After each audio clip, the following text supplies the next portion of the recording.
மாதம் 10,000ன்னு சேர்த்து வச்சாலும் இந்நேரம் ஒரு 10 வருஷம் வேலை பார்க்குறவன்ட்ட கிட்டத்தட்ட ஒரு 10 லட்ச ரூபா கையில் காசு இருந்திருக்கணும். ஆனால் நம்ம எத்தனை பேர்கிட்ட அந்த மாதிரி கையில் 10 லட்ச ரூபா காசு இருக்குது? இல்லை. ஆசை ஆசையாக பங்கு சந்தையில் இன்வெஸ்ட் பண்ண வேண்டியது, அப்புறம் ஏதாவது ஒரு எமர்ஜென்சினா விற்று போட்டு ஓடி வந்துட வேண்டியது. ஸ்டாக் மார்க்கெட்டுன்றது மாதத்தில் திங்க் பண்ண வேண்டிய விஷயம் இல்லை, அது ஒரு வருஷ கணக்கில் திங்க் பண்ண வேண்டிய விஷயம். சரி, இன்வெஸ்ட்மெண்ட்டுன்னு வரத்துக்கு முன்னாடி நம்ம ஒரு முக்கியமான விஷயத்த பண்ணணும். அதான் ஐக்கு முன்னாடி இன்வெஸ்ட்மெண்ட் எவ்வளோ முக்கியமோ அதை விட முக்கியம் ஒரு எமர்ஜென்சி ஃபண்ட். அந்த எமர்ஜென்சி ஃபண்ட் ஏன் முக்கியம், அதை எப்படி சேர்க்கலான்றதை பற்றி தான் நான் இந்த வீடியோவில் உங்களுக்கு எக்ஸ்பிளைன் பண்ண போகிறேன். வாங்க வீடியோக்குள்ளே போகலாம். நான் சரவணகுமார். நான் இந்த சேனலில் பர்சனல் growth, ஃபினான்ஸ், இன்வெஸ்ட்மெண்ட்டில் ஹியூமன் பிஹேவியர் எவ்வளோ முக்கியன்றதை பற்றிலாம் பேசுவேன். இந்த சேனல் பிடிச்சிருந்தால் லைக் பண்ணுங்கள், கமெண்ட் பண்ணுங்கள், ஷேர் பண்ணுங்கள், சப்ஸ்கிரைப் பண்ணுங்கள்.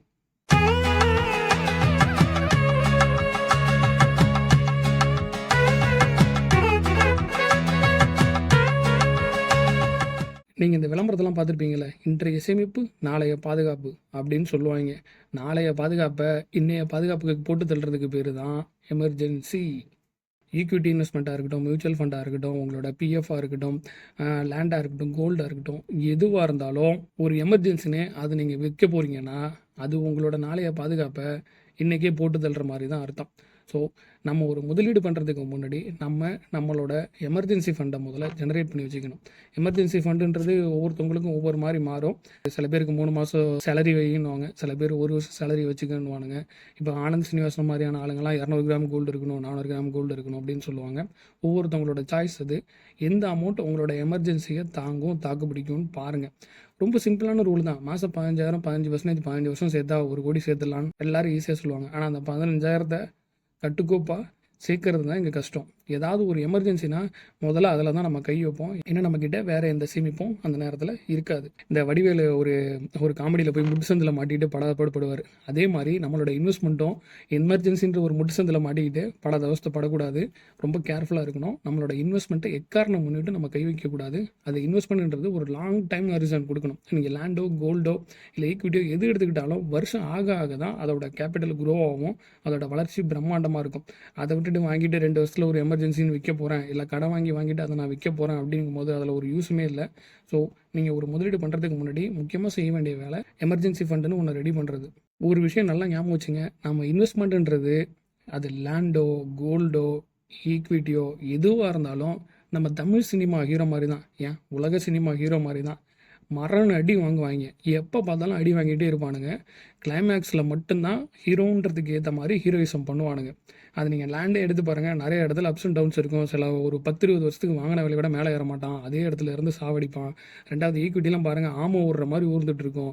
80% விழும், 40% ஏறும், திருப்பி 80% விழும். குப்புறக்கு முழுந்துருந்து எந்திரிப்பானுங்க. நம்ம சினிமா ஹீரோ மாதிரி 10-20 வருஷத்துக்கு அப்புறம் கிளைமேக்ஸில் ஹீரோ மாதிரி வளர்ந்து நிற்பானுங்க. அப்பேற்பட்ட ஹீரோவை வளர விடாமல் நீங்கள் ஸ்டார்டிங்லேயே, அதாவது உங்களோட இன்டர்வல்லே இல்லை அதுக்கு முன்னாடியே போட்டு தள்ளுறது தான் இந்த எமர்ஜென்சின்ற விஷயம். எல்லாரோட லைஃப்லையும் எமர்ஜென்சின்றது ஒன்று நடக்கும். அப்படி ஒரு எமர்ஜென்சி நடக்கும்போது நம்ம அந்த நேரத்தில் நம்மளோட முதலீட்டில் கை வைக்காமல் இருக்கிறதுக்கு உங்களுக்கு எமர்ஜென்சி ஃபண்டுன்றது ரொம்பவே முக்கியம், ரொம்பவே தேவை. அது உங்களோட 6 மாத சேலரியாவோ இல்லை ஒரு 3 மாத சேலரியாவோ இல்லை 100 கிராமோ 200 கிராமோ 300 கிராம் கோல்டாகவோ இமீடியட்டாக லிக்விடேட் பண்ணுற மாதிரியே ஒரு அசட்டில் வச்சுருக்கணும். கோல்டு தான் என்னை பொறுத்தவரையும் நான் ப்ரிஃபர் பண்ணுவேன். கையில் எப்போவுமே அது இருந்துச்சுன்னா டப்புன்னு கொண்டு போய் வச்சோமா, வட்டிக்கு வாங்கினோமா, வெளியில் வாங்குற வட்டி விட வட்டி கம்மி கொடுத்துட்டு ஏதாவது ஒரு புரட்டிக்கலாம்.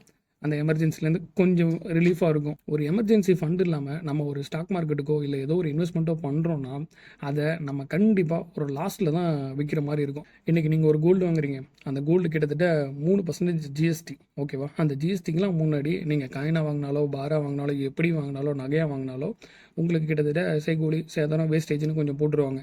ஸோ கிட்டத்தட்ட நீங்கள் உண்மையான கோல்டு விலையை விட கிட்டத்தட்ட ஒரு 10% கூட வாங்கியிருப்பீங்க. இந்த கோல்டு நம்ம வாங்கின விலையிலேருந்து என்றைக்கு 10% தாண்டுதோ அன்றைக்கி தான் நம்ம அந்த பிரேக் ஈவன் பாயிண்ட்டே தொட்டிருப்போம். ஸோ கிட்டத்தட்ட நீங்கள் இப்போ இன்றைக்கி வாங்கிட்டு ஒரே வருஷத்தில் அந்த கோல்டை விற்க போகிறோன்னா அதுக்கு ஒரு எந்த யூஸும் இல்லாத ஒரு இன்வெஸ்ட்மெண்ட்டாகவே இருக்காது. கண்டிப்பாக நம்ம அதை லாஸில் தான் விற்கிற மாதிரி இருக்கும். அதே மாதிரி லேண்டாக இருந்தாலும் அந்த சீனரியோ தான். ஒரு அவசரம்னு வந்து விற்கணும்னா அந்த பிரேக் ஈவன் பாயிண்ட்டாவது அது தாண்டணும். அந்த பிரேக் ஈவன் பாயிண்ட் தாண்டதுக்கே வருஷம் ஆயிரும். அந்த வருஷத்தில் நம்ம கட்டின வட்டியை கூட அதை கிராஸ் பண்ணோன்னா மேலே இன்னும் ஒரு 7-8% அது வளரணும். இந்த மாதிரியான வளர்கிறதுக்கான டைம் இன்வெஸ்ட்மெண்ட்டுக்கு நம்ம கொடுத்தே ஆகணும். ஸோ உங்களோட இன்வெஸ்ட்மெண்ட் கெட்டு குட்டி சோறாமல் இருக்கணும்னா நீங்கள் ஒரு எமர்ஜென்சி ஃபண்டை முதல்ல ரெடி பண்ணிக்கோங்க. இதுக்கு ஒரு நல்ல சினரியோ இருக்குது. வாரன் பஃபட்டோட தாத்தா ஒருத்தர் இருந்தார், எர்னஸ்ட் பஃபட்டுன்னு சொல்லிட்டு. அவரோட பொண்ணு ஆலைஸ்க்கு வந்து ஒரு லெட்ரு ஒன்று எழுதியிருந்தார். அந்த லெட்டரு கூடயே ஒரு $1000 வச்சுருந்தார். அப்போ அவர் அந்த பொண்ணுக்கிட்ட சொல்லியிருப்பார், நீ இந்த $1000 என்னை இன்வெஸ்ட் பண்ணலாமேன்னு கேட்டிருக்கலாம்.